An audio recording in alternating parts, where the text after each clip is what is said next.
Hello friends, ഇന്നത്തെ എപ്പിസോഡിൽ എന്തായാലും ആർച്ചക്കുട്ടിയുടെ അച്ഛനെയും അതുപോലെ തന്നെ എന്തുകൊണ്ടാണ് ആർച്ചക്കുട്ടീനെ അവിടെ പൂട്ടിയിട്ടിരിക്കുന്നത് എന്നൊക്കെ വിശദമായി പറയുന്നുണ്ട് കേട്ടോ. അപ്പം നമുക്ക് റിവ്യൂലേക്ക് പോയാലോ. അതായത് ഇന്ന് ഹോട്ടലിൽ വെച്ച് തന്നെ തൻ്റെ പെറ്റ്സിന് കൊടുക്കാൻ വേണ്ടിയിട്ട് ബാക്കിയുള്ള ഫുഡൊക്കെ പാക്ക് ചെയ്ത് തരാനായിട്ട് അവിടുത്തെ സ്റ്റാഫിനോട് പറയുമ്പോഴത്തേനും അയാൾ എന്ത് ചെയ്യുന്നു വെച്ചിട്ടുണ്ടെങ്കിൽ അവിടുത്തെ ഹോട്ടലിൽ എല്ലാവരും കഴിച്ച ബാക്കിയും അങ്ങ് പാക്ക് ചെയ്ത് കൊണ്ടുവരുന്നുണ്ട് കേട്ടോ. മേഡത്തിൻ്റെ പെറ്റ്സിന് കൊടുക്കാം. ഇത്രയും അധികം എന്താണെന്ന് ചോദിക്കുമ്പോൾ ഇവിടുത്തെ എല്ലാവരും കഴിച്ച വേസ്റ്റും ഉണ്ട് സർ, അതുകൊണ്ടാണെന്ന് പറയുന്നു. ഇത് കേൾക്കുന്ന വർഷം ആകെ ചമ്മി പോകുന്നുണ്ട്. വിവേകിന് ഒരു പുഞ്ചിരിയൊക്കെ വരുന്നുണ്ട്. കാരണം വേണ്ടാത്ത പണിയാണ് ഇപ്പോൾ തലയിൽ എടുത്ത് വച്ചിരിക്കുന്നത്. ഇനി വിവേക് ഒരു പണി വർഷയ്ക്ക് കൊടുക്കുന്നുണ്ട്. മറ്റൊന്നല്ല, ഇനി എൻ്റെ വൈഫ് ഇങ്ങോട്ട് ഡെലിവറി എടുക്കാനായിട്ട് വരുന്ന സമയത്ത് പെറ്റ്സിന് കൊടുക്കാൻ ഇവിടുത്തെ വേസ്റ്റൊക്കെ എടുത്ത് വെക്കണം കേട്ടോ. ആ കാര്യം ഞാൻ ഏറ്റു.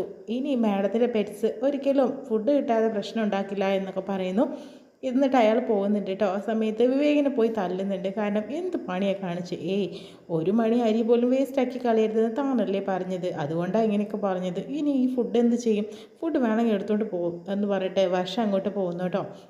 പിന്നെ ആ ഫുഡുമായിട്ട് വിവേക് പുറകെയും പോകുന്നുണ്ട്. പിന്നെ നൈറ്റിൽ കുറച്ച് സമയം നടക്കാമെന്ന് പറഞ്ഞിട്ട് രണ്ടുപേരും കൂടി നടന്നുകൊണ്ടിരിക്കുന്നുണ്ട്. കാറ് കുറച്ച് ദൂരെയാണ് നിർത്തിയിട്ടിരിക്കുന്നത്. അതിനുശേഷം തന്നെ എന്ത് രസമാണ് ഇതിൽ നടക്കാനായിട്ട്. ചെറിയ ഇളം കാറ്റൊക്കെ വീശുന്നുണ്ട്. എൻ്റെ പൊന്ന് വിവേകി, കള്ളത്തരം പറയല്ലേ, എനിക്കിവിടെ ഇളം കാറ്റൊന്നും തോന്നുന്നില്ല. ഭയങ്കര ചൂടാണ്. പിന്നെ ഫുഡ് നിറയെ കഴിച്ച കാരണം വയറൊക്കെ അങ്ങ് നിറഞ്ഞു പോയി. അതുകൊണ്ട് എനിക്ക് നടക്കാൻ പോലും പറ്റുന്നില്ല. വിവേക് എന്തൊക്കെയാണ് പറയുന്നത്? നമുക്ക് എന്തായാലും കാറിനടുത്തേക്ക് പോകാം, എന്നിട്ട് കാറിൽ തന്നെ നമുക്ക് വീട്ടിലേക്ക് തിരിച്ചു പോകാം. ഇവിടെ നിന്നിട്ട് ഇനി എന്താ കാര്യം? തൻ്റെ കൂടെ ഇങ്ങനെ കൈ പിടിച്ച് നടക്കാൻ വളരെ രസമുണ്ടോ. അതുകൊണ്ടാണ് എനിക്ക് വയ്യ, എനിക്ക് മടുത്തു. ഇനി എനിക്ക് ഒരു സ്റ്റെപ്പ് പോലും നടക്കാൻ സാധിക്കുന്നില്ല. എന്നാൽ താൻ ഇവിടെ നിൽക്ക്, ഞാൻ പോയിട്ട് കാർ എടുത്തുകൊണ്ട് വരാമെന്ന് പറയുന്നു. ഞാൻ ഒറ്റയ്ക്ക് എങ്ങനെയാണ് വിവേക് ഇവിടെ നിൽക്കുന്നത്? എനിക്ക് പേടിയാവില്ലേ? രാത്രിയൊക്കെ തൻ്റെ വയനാട്ടിലെ കാട്ടിലൂടെയൊക്കെ ഒറ്റയ്ക്ക് നടക്കുന്നില്ലേ? പിന്നെ അന്ന് ആ രാത്രി പോയപ്പോഴൊന്നും തനിക്ക് ഒട്ടും പേടിയില്ലല്ലോ. ഒരു 5 മിനിറ്റ് ഇവിടെ നിൽക്ക്, ധൈര്യശാലിൻ്റെ ധൈര്യമൊക്കെ ഞാനൊന്ന് കാണട്ടെ എന്ന് പറഞ്ഞിട്ട് വിവേക് കാർ എടുക്കാൻ പോവുകയാണ്. എന്നാൽ പിന്നെ അങ്ങനെ ആയിക്കോട്ടെ എന്ന് പറഞ്ഞിട്ട് വർഷയും നിൽക്കുന്നുണ്ട് കേട്ടോ. അതിനുശേഷം തന്നെ വിവേക് കാറും കൊണ്ട് വരുന്നുണ്ട്. ആ സമയം പെട്ടെന്ന് വർഷ നിന്ന സ്ഥലത്ത് വർഷയെ കാണാനില്ല. അപ്പോൾ തന്നെ വിവേകിനാകെ ടെൻഷൻ ആവുന്നുണ്ട്. അങ്ങനെ വിവേക് വർഷയെ അന്വേഷിച്ചുകൊണ്ട് അങ്ങോട്ടും ഇങ്ങോട്ടും നടക്കുന്നു. പെട്ടെന്ന് കാറ് ഓൺ അടിക്കുന്നുണ്ട് കേട്ടോ. വർഷ അപ്പോൾ അവിടെ തന്നെ നിൽക്കുന്നുണ്ട്. വർഷ വിവേകിന് ഒരു പണി കൊടുക്കാമെന്ന് വിചാരിച്ചിട്ട് തന്നെയാണ്. താൻ എന്ത് പണിയാണ് കാണിച്ചത്?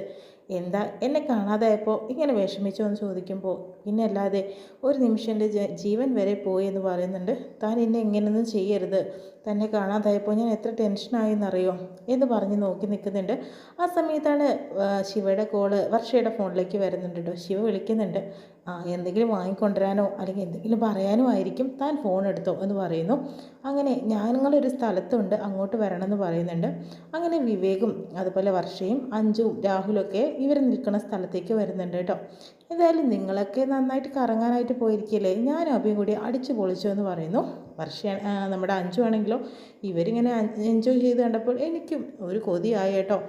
അടിപൊളിയായിട്ടാണ് ഇവരുടെ ഒരു നൈറ്റ് കടന്നു പോയത്. ഇനി എന്തായാലും നമുക്ക് 4 പേർക്കും കൂടി ഒന്ന് കറങ്ങാൻ ഇറങ്ങണം എന്നൊക്കെ പറയുന്നു. അപ്പോഴത്തേനും ഈ അബിക്കും അതുപോലെ തന്നെ ശിവയ്ക്കും ഒരു 2 കോന്തന്മാരെ കണ്ടുപിടിക്കണം. അത് ശരിയാണ്.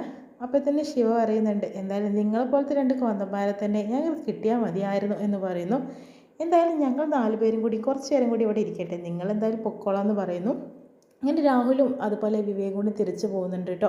അതിനുശേഷം തന്നെ ആ ഒരു ചെറിയ മ്യൂസിക്കിൽ തന്നെ അവർ തൻ്റെ ഭാവി കാര്യങ്ങളൊക്കെ ചർച്ച ചെയ്യുന്നുണ്ട്. എന്തായാലും നമ്മൾ ഈ ഒരു ഫ്രണ്ട്ഷിപ്പ് എന്ന് നിലനിൽക്കണം. പിന്നെ അധികം വൈകാതെ തന്നെ വർഷ വിവേകിൻ്റെ കൂടെയും അതുപോലെ തന്നെ അഞ്ജു രാഹുലിൻ്റെ കൂടെയും പോവും. പിന്നെ ഞങ്ങൾ മാത്രം, പിന്നെ ഞങ്ങളും പല വഴിക്കായിട്ട് പിരിയും. നമ്മൾ 4 കുടുംബമായി മാറും. പിന്നെ എപ്പോഴെങ്കിലും കണ്ടുമുട്ടുമോ നമ്മൾ? മാസത്തിൽ ഒരു ദിവസമെങ്കിലും നമ്മൾ കണ്ടുമുട്ടണം, നമ്മൾ സംസാരിക്കണം. ഒരു രാത്രി മുഴുവനും നമ്മളിങ്ങനെ സന്തോഷത്തോടുകൂടി ഇരിക്കണം. അപ്പോൾ അഭി പറയുന്നുണ്ട്, 1 മാസം അതൊന്നും നടക്കാൻ പോകുന്നില്ല, എനിക്ക് മിനിമം ഒരാഴ്ചയിൽ 1 വട്ടമെങ്കിലും എല്ലാവരെയും കാണണം എന്ന് പറയുന്നു. എന്നാൽ ഇത് നമുക്ക് വാക്ക് കൊടുക്കാം. അങ്ങനെ 4 പേരും കൂടി വാക്ക് കൊടുക്കുന്നുണ്ട്. ഈ ഒരു സംഭവം ഏറ്റവും എന്ന് പറഞ്ഞിട്ട് അതിനുശേഷം തന്നെ എല്ലാവർക്കും സന്തോഷമാകുന്നുണ്ട് കേട്ടോ. പിന്നീടാണെങ്കിലോ നൈറ്റിൽ തന്നെ വർഷ റൂമിലേക്ക് വന്നിട്ട് ബെഡ്ഷീറ്റൊക്കെ മാറ്റുന്ന സമയത്ത് ഇവളുടെ മനസ്സിൽ വിവേകേട്ടനോട് ഇഷ്ടം തോന്നി തുടങ്ങിയോ, ഒന്ന് ചെക്ക് ചെയ്താലോ എന്ന് പറഞ്ഞിട്ട് നമ്മുടെ അഭി അടുത്തേക്ക് ചെല്ലുന്നുണ്ട്. വർഷേ പില്ലോ ഒന്ന് തന്നേ പറഞ്ഞിട്ട് ആ പില്ലോ കവറൊക്കെ ഇടുമ്പോൾ അഭി നിനക്കിതൊന്നും പരിചയമില്ലല്ലോ, ഇതൊന്നും താൻ ചെയ്യാറില്ലല്ലോ. പിന്നെ പിന്നെ അഞ്ചു എന്തായാലും രാഹുലേട്ടൻ്റെ അവിടെ പോവും, നീയാണെങ്കിൽ വിവേകേട്ടനുമായിട്ട് കല്യാണം കഴിഞ്ഞു പോവും, പിന്നെ ഞങ്ങൾ രണ്ടുപേരല്ലേ ഉള്ളൂ. അപ്പോൾ ഇതൊക്കെ ചെയ്ത് പഠിക്കേണ്ടതെന്ന് പറയുന്നുണ്ട്. പിന്നെ ഇപ്പോൾ ചോദിച്ച കാര്യമൊന്നും മറന്നുപോയി, എന്തായി ഇന്ന് വിവേകേട്ടൻ്റെ കൂടെ പോയിട്ട് അന്നത്തെ ഒരു സ്മെല്ല് ടെസ്റ്റ് ചെയ്ത പോലെ എന്തെങ്കിലും ചെയ്തോ എന്നൊക്കെ ചോദിക്കുന്നുണ്ട്. മദ്യപാനം ചെയ്തിട്ടുണ്ടോ രാഹുൽ വിവേകേട്ടൻ എന്ന് പറഞ്ഞിട്ട്, എടാ താൻ എന്തൊക്കെയാണ് പറയുന്നത്, വൃത്തിയോട് പറഞ്ഞിട്ടുണ്ടെങ്കിൽ എന്നല്ലോ, ഇതാണോ വൃത്തിയുടെ, ഇതൊക്കെ നല്ല കാര്യങ്ങളല്ലേ, ഞാൻ ചോദിച്ചില്ല, എന്താ ഇപ്പോൾ തെറ്റ്, ഇതൊക്കെ നടക്കുന്ന കാര്യം തന്നെയല്ലേ. ഞങ്ങളുടെ പ്രണയത്തിനെ കുറിച്ചൊന്നും താൻ ഇതുവരെ അറിയണ്ട. അങ്ങനെ അവിടേക്ക് അഞ്ചു വരുന്നുണ്ട്. എന്താണോ ഇവിടെ ഒരു പില്ലോ ഫൈറ്റ്, അല്ല ഞാൻ വിവേകേട്ടനുമായിട്ട് ഇവർക്ക് ഒരു പില്ലോ ഫൈറ്റ് നടത്തണമെന്ന് പറയുമായിരുന്നു. എനിക്കും ആഗ്രഹമുണ്ട് രാഹുലുമായിട്ടുള്ളത്. എന്നിട്ട് ആ പഞ്ഞിയൊക്കെ അങ്ങ് പറന്ന് പോകണം എന്നൊക്കെ പറയുന്നു. എന്നിട്ട് നമുക്ക് ഒരുമിച്ച് ഒരു പാത്രത്തിൽ തന്നെ ഭക്ഷണം കഴിച്ച് സുഖമായിട്ട് കിടന്നുറങ്ങണം. അപ്പോൾ തന്നെ വർഷം പറയുന്നുണ്ട്, ജലദോഷം വന്ന് പനിയും പിടിച്ച് അങ്ങ് വിറച്ചിരിക്കും രണ്ടുപേർക്കും, ആവി പിടിക്കുമ്പോൾ ഒരുമിച്ചാവാലോ അപ്പോൾ ഒന്ന് അഞ്ചു തിരിച്ചും പറയുന്നുണ്ട്. അതെന്തായാലും നന്നായി. പിന്നെ ഇവളുടെ വിവേകേട്ടനെ കുറിച്ച് കാര്യങ്ങൾ സംസാരിക്കുകയായിരുന്നു. പക്ഷേ ഇവൾക്ക് ഒട്ടും താല്പര്യമില്ല. അഞ്ചും പുറത്തു പോയതല്ലേ, അഞ്ചുവിനോടും ചോദിക്കാമല്ലോ, എന്തായാലും അവളോടുകൂടി ചോദിക്കുമെന്ന് പറയുന്നു. അപ്പോഴത്തേനും അഞ്ചു പറയാനായിട്ട് ഒരുങ്ങുന്ന സമയത്ത് എനിക്ക് ഉറക്കം വരുന്നു. അതെന്താടോ, എൻ്റെ ലവ് സ്റ്റോറി ഒന്നും എനിക്ക് കേൾക്കണ്ടേന്ന് ചോദിക്കുമ്പോൾ, വിവാഹം കഴിഞ്ഞവരുടെ സ്റ്റോറി എത്രത്തോളം ഉണ്ടെന്നൊക്കെ എനിക്കറിയാം, അതൊന്നും എനിക്ക് കേൾക്കണ്ടെന്ന് പറഞ്ഞിരിക്കുന്നു കേട്ടോ. ആ സമയത്ത് വർഷയെക്കുറിച്ച് അറിയാൻ വേണ്ടിയിട്ടാണ് അഭി അങ്ങനെ ചോദിച്ചത്. അതിന് അഭി വിചാരിക്കുന്നുണ്ട്, ഇനി ശ്രീനാഥിനെ പോയി കാണണം, വർഷയെ എങ്ങനെയും പിടിക്കാനുള്ള എന്തെങ്കിലും ഒരു ഐഡിയ തോന്നിയിട്ടുണ്ടോ എന്ന് അറിയണമല്ലോ, ഞാനും അത് അറിഞ്ഞിരിക്കണ്ടേ. അതിനുശേഷം തന്നെ അഭി കിടക്കുന്നുണ്ട് കേട്ടോ. പിന്നീട് കാണിക്കുന്നത് നമ്മുടെ ആച്ചിക്കുട്ടി തന്നെയാണ്. വർഷ വീണ്ടും മോളെ തിരഞ്ഞ് വരുന്നുണ്ട്. ആ സമയത്ത് അപ്പം മോളെ കാണുന്നില്ല അവിടെ.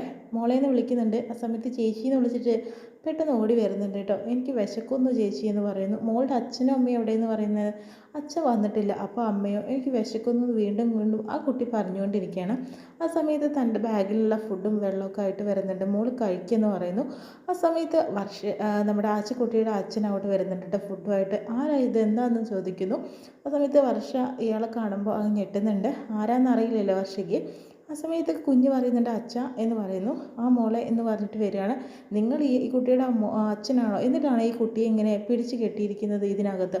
മാത്രമല്ല കുട്ടി വിശന്നിട്ട്, എൻ്റെ മോൾക്ക് ഭക്ഷണം കൊടുക്കാൻ നിങ്ങളോട് ആരാ പറഞ്ഞത്, ഈ കുട്ടിക്ക് ഭക്ഷണം കൊടുത്തതാണോ തെറ്റ്, ഡെലിവറി ഗേളൊന്നും ഈ കാര്യത്തിൽ ഇടപെടണ്ടെന്ന് അയാൾ വീണ്ടും പറയുന്നുണ്ട്. ഞാൻ ഇടപെടും, കാരണം ഈ ഒരു പാവം കുട്ടിക്ക് ഭക്ഷണവും വെള്ളവും ഇല്ലാതെ ഈ കുട്ടിയെ അടച്ചിട്ടിരിക്കുകയാണ്, നിങ്ങൾക്ക് ജോലിക്ക് പോകാമല്ലേ, പക്ഷേ ഇതൊന്നും നടക്കാൻ പോകുന്നില്ല, ഞാൻ എന്തായാലും ഇതൊരു കംപ്ലൈൻറ്റ് കൊടുക്കും, നാളെ ഒരു ദിവസം ഈ കുട്ടി ഇങ്ങനെയാണ് ഇരിക്കുന്നതെങ്കിൽ ഞാൻ എന്തായാലും ഞാൻ രക്ഷിച്ചോളാം എന്ന രീതിയിൽ പറയുന്നുണ്ട് കേട്ടോ.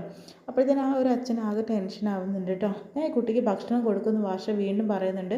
അപ്പോൾ അച്ഛനോട് ചോദിച്ചിട്ട് ആ പാവം കുട്ടി കഴിക്കണുള്ളൂ കേട്ടോ. മോൾ കഴിച്ചെന്ന് പറയട്ടെ, വീണ്ടും വാരി കൊടുക്കുകയാണ്. അതിനുശേഷം തന്നെ വാതിൽ തുറന്ന് അയാളെ ഉള്ളിലേക്ക് പോയിട്ട് മോളെ എടുത്തുകൊണ്ട് വരുന്നുണ്ട് കേട്ടോ. എന്നിട്ട് മോൾക്കൊരു ചോക്ലേറ്റ് കൊടുക്കുന്നുണ്ട്. വർഷ എൻ്റെ കയ്യിലുള്ളതാണ്, മോൾ എടുത്തോ എന്ന് പറയുന്നുണ്ട്. നിങ്ങൾ എന്ത് മനുഷ്യനാണ്, ഈ കുട്ടി ഇങ്ങനെ പിടിച്ച് കെട്ടിയിട്ട പോലെ ഈ റൂമിനകത്തിട്ട് കൂട്ടിയിട്ടാണോ പോകുന്നത്, ഒരു പാവം കുട്ടിയല്ലേ എന്ന് പറയുന്നു. നാളെ ഇങ്ങനെ കണ്ടിട്ടുണ്ടെങ്കിൽ ഞാൻ എന്തായാലും ഈ ഒരു കാര്യത്തിന് ഒരു നിയമ നടപടി എടുക്കും എന്ന രീതിയിൽ തന്നെ വർഷ പറയുന്നുണ്ട്. എന്നിട്ട് ദേഷ്യം വന്നിട്ട് വർഷ പോകുന്നു. പാവം അച്ഛനാണെന്ന് തോന്നുന്നു, അയാളൊരു നിസ്സഹായാവസ്ഥയിലാണ് കേട്ടോ ഇപ്പോൾ ഉള്ളത്. ആ കുട്ടീനെ ചേർത്ത് പിടിക്കുന്നുണ്ട്. അയാളുടെ ഗതികേട് കൊണ്ടായിരിക്കാം അങ്ങനെയൊക്കെ ചെയ്യുന്നത്. അമ്മയെക്കുറിച്ച് പറയുന്നില്ല കേട്ടോ.